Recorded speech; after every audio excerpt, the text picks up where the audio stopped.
रात के ठीक 11:23 हो रहे थे। आसमान में घुमड़ते काले बादल शहर की आखिरी रोशनी को भी निगल चुके थे। अरमान, विशाल और राघव, तीन दोस्त अपनी पुरानी लेकिन भरोसेमंद कार में बैठकर शहर से गांव की ओर शॉर्टकट रास्ते से होकर गुजरते हैं। रास्ते में घना जंगल पड़ता है।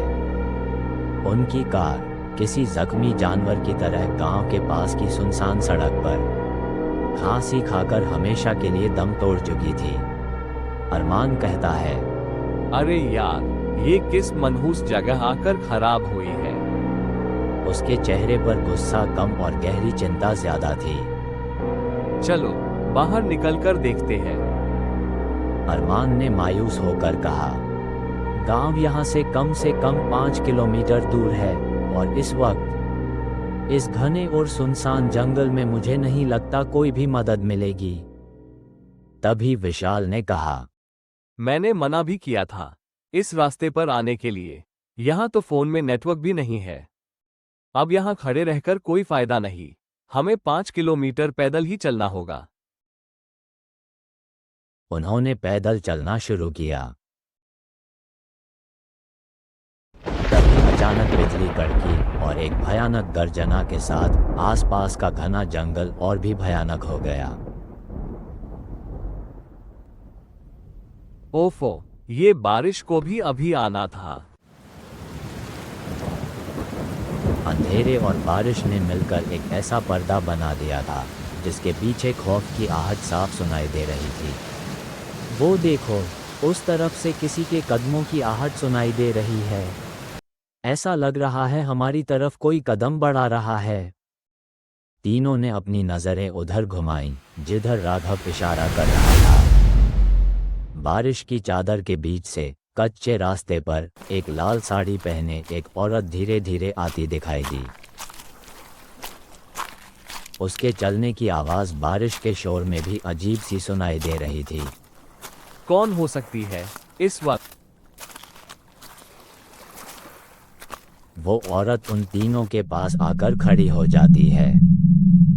सबसे अजीब थी उसकी मोहक मुस्कान, इतनी सहज, इतनी शांत कि उस भयानक माहौल में भी डर की जगह भरोसा पैदा कर रही थी। अरे तुम लोग क्यों घबराए हो? इस रास्ते पर अक्सर गाड़ियां धोखा दे जाती हैं। इतनी तेज बारिश में यहीं फंसे रहोगे तो सुबह हो जाएगी। उसकी आवाज सुनकर तीनों को सचमुच एक अजीब सा सुकून महसूस हुआ। ऐसा लगा जैसे कोई अपना बरसों बाद मिला हो। जी, हमारी कार खराब हो गई है और यहाँ नेटवर्क भी नहीं है। हाँ, यहाँ नेटवर्क नहीं आता। जंगल का रास्ता है। सुनो, घबराओ नहीं, पास ही मेरा घर है, बिल्कुल सामने ही, थोड़ी दूरी पर। चलो, वहाँ बैठकर कपड़े सुखा लो। मैं अपने बेटे को फोन करके बुला दूंगी, वो कल सुबह तुम्हारी गाड़ी बनवा देगा। राघव धीरे से विशाल से कहता है, यार, सच में कितनी भली है। इस जंगल में ऐसी मदद किसी चमत्कार से कम नहीं। लेकिन इतनी रात को। औरत बात बीच में काटते हुए और ज्यादा मीठी मुस्कान के साथ कहती है, अरे, क्या बात करते हो? डरने की क्या जरूरत है? मैं अकेली रहती हूँ। मेरे लिए तो तुम मेरे अपनों जैसे हो। अगर तुम ऐसे बारिश में भीगोगे तो मुझे चैन नहीं आए। उसकी बातों में इतना अपनापन था कि तीनों का बचा खुचा शक भी मिट गया।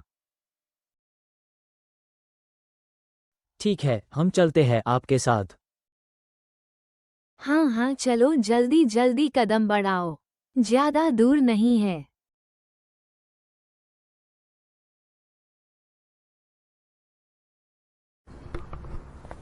चलते चलते उन्हें लगभग 20 मिनट हो चुके थे। बारिश अब भी जोर से पड़ रही थी, लेकिन उस औरत की मीठी बातों के कारण उन्हें थकान या डर का एहसास नहीं हो रहा था। वह रास्ते भर उनसे उनके घर परिवार की बातें करती रही।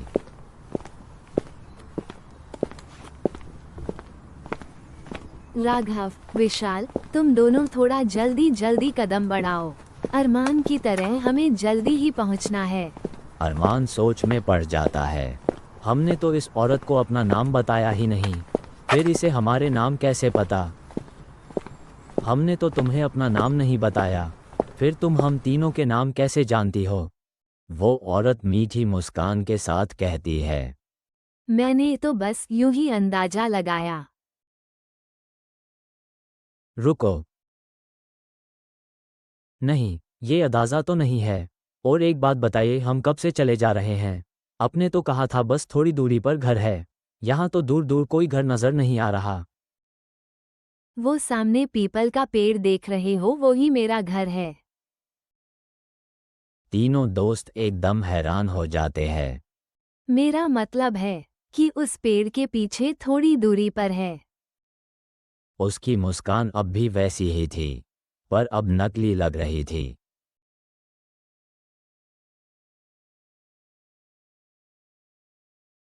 सच सच बताओ कि तुम आखिर कौन हो और इस घने सुनसान जंगल में अकेले क्या कर रही हो?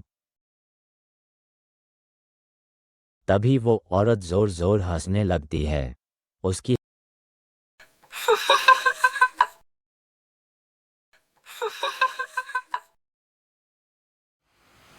औरत पीछे मुड़ती है और एक भयानक रूप लेकर पलटती है। उस औरत को देख तीनों दोस्तों की रूह कांप गई। तीनों पीछे हट जाते हैं। हाँ, डर गए। तुम्हें लगा कि कोई भला इंसान इतनी रात को तुम्हें बचाने आएगा? मीठी बातें सुनकर चले तो आए, अब वापस नहीं जा पाओगे। उस औरत के पैर जमीन पर नहीं थे। तीनों दोस्तों के जैसे पैरों तले जमीन निकल गई हो। तीनों एक दूसरे को भागने के लिए इशारा करते हैं। तीनों दोस्त पागलों की तरह भागने लगे।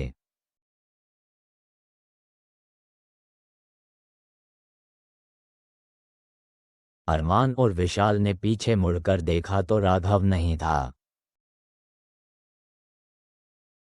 अरमान पीछे मुड़कर देखता है। औरत बिल्कुल उसके सामने खड़ी थी, बस एक सांस की दूरी पर। विशाल और अरमान राघव को आवाज लगाते हैं। राघव, राघव चलो यहाँ से, भागो राघव, भागो। पल भर में राघव और वह औरत दोनों सफ़ेद धुंध में लिपटते हैं और अरमान और विशाल की नज़रों के सामने से गायब हो जाते हैं।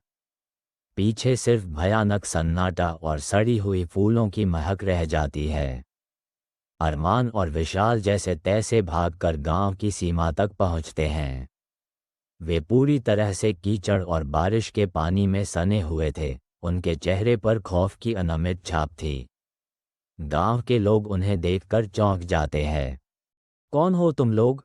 कौन हो तुम लोग? और ऐसे भागते हुए कहाँ से आ रहे हो? अरमान और विशाल ने कांपते हुए पूरी कहानी सुनाई। कार का खराब होना, लाल साड़ी वाली औरत, मीठी बातें, जंगल का न खत्म होना और फिर अरमान का आंखों के सामने से गायब हो जाना।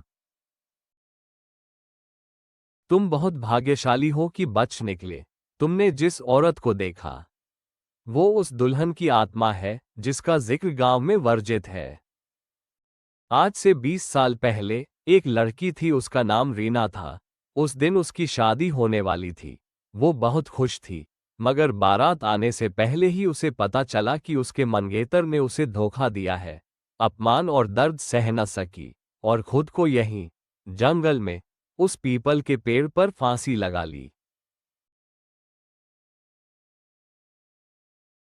राघव, हमारा दोस्त, वो कहाँ गया? वो औरत अपने साथ ले गई। तुम्हारा दोस्त अब कभी वापस नहीं आएगा। ऐसा पहली बार नहीं हुआ बेटा। जो भी उस औरत के मीठे जाल में फंसता है, उनमें से एक कभी लौटकर नहीं आता। तुम्हारा तीसरा साथी अरमान, वो अब कभी नहीं मिलेगा। उसका नाम अब उस औरत के श्राप में दर्ज हो चुका है। वो अब उस जंगल की अंधेरी रूह बन चुका है।